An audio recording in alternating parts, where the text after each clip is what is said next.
ছোট ভাইরা তারাও ওই সরকারের সদস্য ছিলেন। কারো ছোট ভাই হিসেবে আমি এখানে আসিনি। সেই সরকারে আমাদের যারা নবীনরা ছিলেন, আমাদের ভাইরা ছিলেন, তাদের বিরুদ্ধেও আনফরচুনেটলি গত 1.5 বছরে দুর্নীতির অভিযোগ উঠেছে।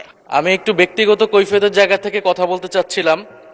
আমাদের মাননীয় সংসদ সদস্য ওনার বক্তব্যে বললেন অন্তর্বর্তী সরকারের সময় দুর্নীতির অভিযোগ, এবং এই সময় এই জায়গায় তো অন্তর্বর্তী সরকারের আমি ছিলাম, কিছু সময়ের জন্য উপদেষ্টার দায়িত্বে ছিলাম, আরও 2-1 জন ছিলেন, আমাদের মাননীয় এখন বর্তমান পররাষ্ট্রমন্ত্রীও ছিলেন, অ্যাটর্নি জেনারেল ছিলেন। তো আমি তো নির্বাচনের বহু আগেই পদত্যাগ করে চলে এসেছি। এখন দুর্নীতির অভিযোগ যদি উনি বললেন, ওনারাই সরকারে আছেন, ওনাদেরকে এটা প্রমাণ করতে হবে।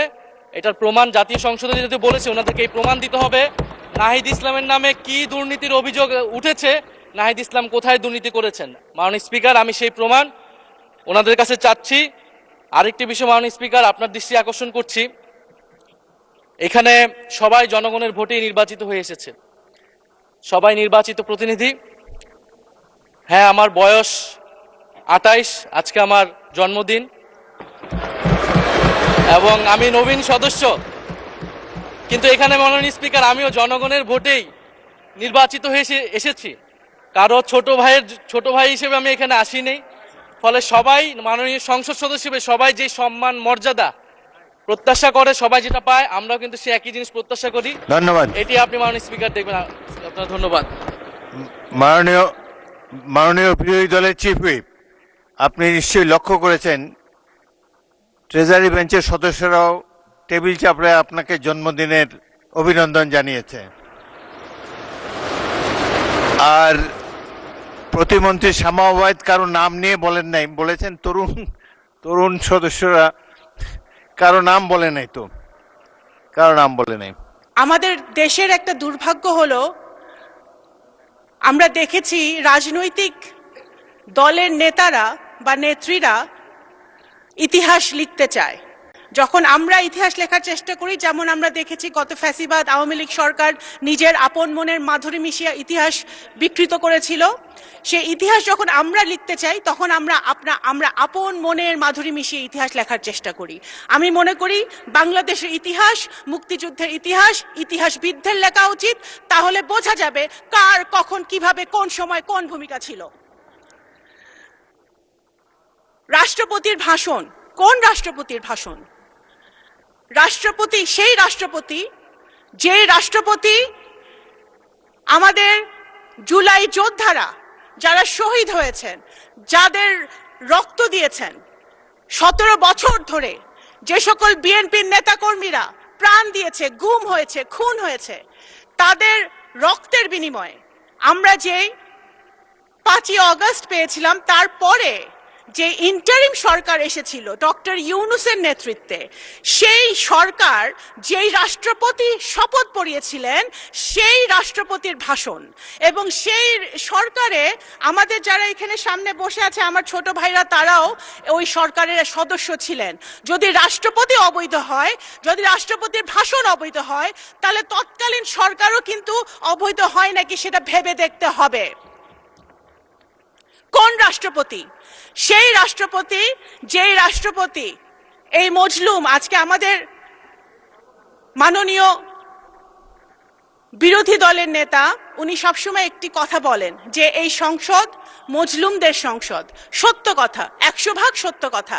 এই সংসদে গুম থেকে ফেরত আসা সংসদ সদস্য আছে, এই সংসদে আয়নাঘর থেকে ফেরত আসা সংসদ সদস্য আছে, এই সংসদে ফাঁসির কেষ্ট থেকে ফেরত আসা সংসদ সদস্য আছে, হাজার হাজার মামলা মাথায় নিয়ে তারা জেল খেটেছে সেই সংসদ সদস্য আছে। সুতরাং এই ইটস এ ইউনিক পার্লামেন্ট। অবশ্যই এই মজলুম কারা আমাদেরকে মজলুম বানিয়েছিল? গত ফ্যাসিবাদী সরকার যারা আমাদেরকে মজলুম বানিয়েছিল, সেই মজলুমের পার্লামেন্টে মজলুম দ্বারা নির্বাচিত রাষ্ট্রপতি এসে যখন ফ্যাসিবাদের বিরুদ্ধে কথা বলে, গুম খুনের বিরুদ্ধে কথা বলে, গণতন্ত্রের পক্ষে কথা বলে, শহীদ জিয়ার পক্ষে কথা বলে, বেগম খালেদা জিয়ার গুণগান গায়, বিএনপির গুণগান গায়, সেটা অবশ্যই আমাদের আন্দোলনের সার্থকতা। মাননীয় স্পিকার, এখন আপনারা বললেন ভাই, এখন বিএনপি এমন একটি রাজনৈতিক দল মাননীয় স্পিকার, যেই দলের উপরে বাংলাদেশের জনগণের আশা ভরসা।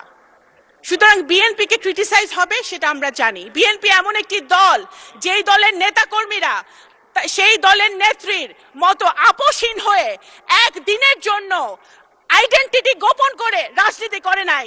এই দলের নেতাকর্মীরা ধানের শীষের ব্যাজ লাগিয়ে শহীদ জিয়া, তারেক রহমান, খালেদা জিয়ার টি শার্ট পরে তারা গুলি খেয়েছে, টিয়ার গ্যাস খেয়েছে, জেলে গিয়েছে। তারা পথ গোপন করে অন্য দলে থেকে রাজনীতি করার চেষ্টা করে নাই।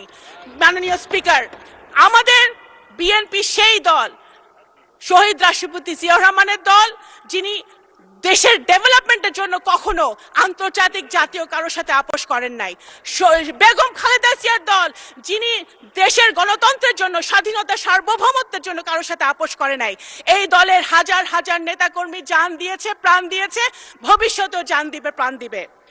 জুলাই সনদ, অনেক কথা হয়েছে জুলাই সনদ নিয়ে মাননীয় স্পিকার। জুলাই সনদ, অবশ্যই বিএনপিকে জুলাই সনদ নিয়ে বলে কোনো লাভ নাই। জুলাই সনদ মানে কি? একটা রিফর্ম, বাংলাদেশের রিফর্ম, নতুন প্রজন্মের জন্য রিফর্ম, সংস্কার। আপনি যদি ইতিহাস দেখেন, বাংলাদেশ জাতীয়তাবাদী দল বাংলাদেশে একটি মাত্র দল যে বাংলাদেশের জন্মের পর থেকে এখন পর্যন্ত যত রকম রিফর্ম, সংস্কার হয়েছে বাংলাদেশের উন্নতির জন্য, প্রত্যেকটা বিএনপির হাত ধরে হয়েছে।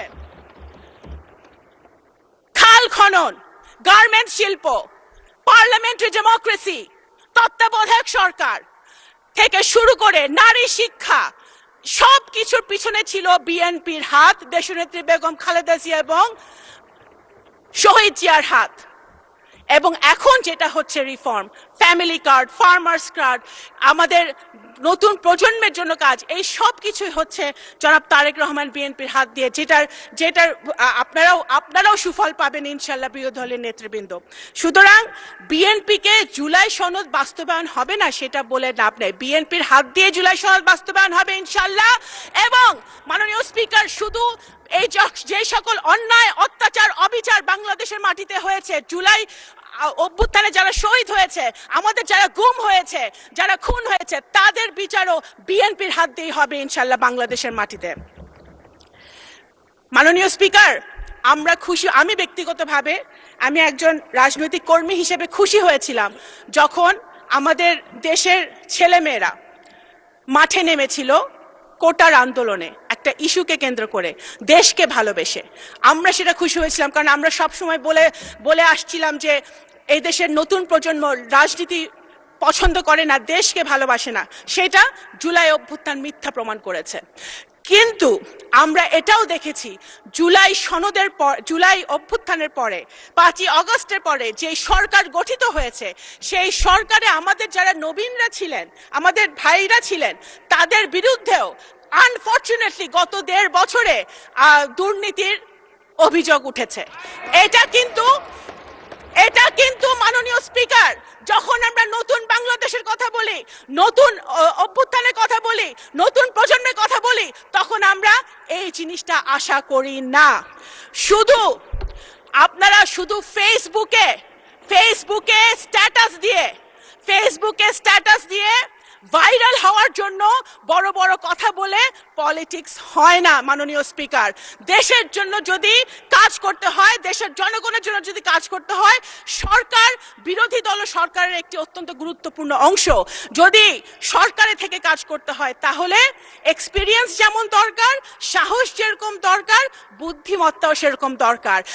বিএনপি এমন রাজনৈতিক দল যে ফেসবুকে রাজনীতি করে না, তারা রাস্তায় গুলি খেয়ে তারা রাজনীতি করে, শুধু বট বাহিনী দিয়ে, স্ট্যাটাস দিয়ে, মানুষকে ছোট করে, আজে বাজে কথা বলে ভাইরাল হয়ে রাজনীতি হয় না।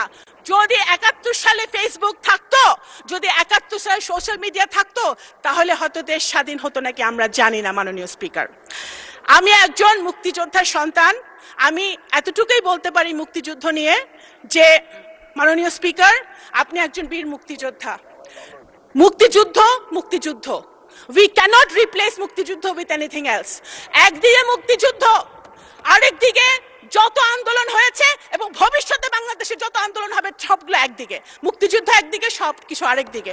মুক্তিযুদ্ধকে এবং আমি আপনার সন্তান হিসেবে বলছি এবং আমি রিলেট করি। আমার সামনে বসে আছে যারা, নাহিদ বসে আছে, আমাদের হাসনাত বসে আছে, যারা যারা মাননীয় সংসদ সদস্যরা বসে আছে, আই এম সরি, আমি ওদের সেন্টিমেন্টকে আমি রিলেট করি। আমরাও চাই আমাদের সন্তানরাও, আমিও চাই যে আমাদের সন্তানরা একটি নতুন বাংলাদেশে বসবাস করুক, যে বাংলাদেশে আইনের শাসন থাকবে, বিচার, খুনের বিচার হবে, ন্যায় বিচার প্রতিষ্ঠা হবে, বাংলাদেশ গুণগতভাবে উন্নয়নের শিখরে উঠবে। সেটা ইনশাল্লাহ আমরা যদি ঐক্যবদ্ধ থাকি, কাদা ছড়াছড়ি না করি, আমাদের এই পার্লামেন্ট থেকে ইনশাল্লাহ সূচনা হবে ইনশাল্লাহ। আসসালামু আলাইকুম। ধন্যবাদ মাননীয় স্পিকার।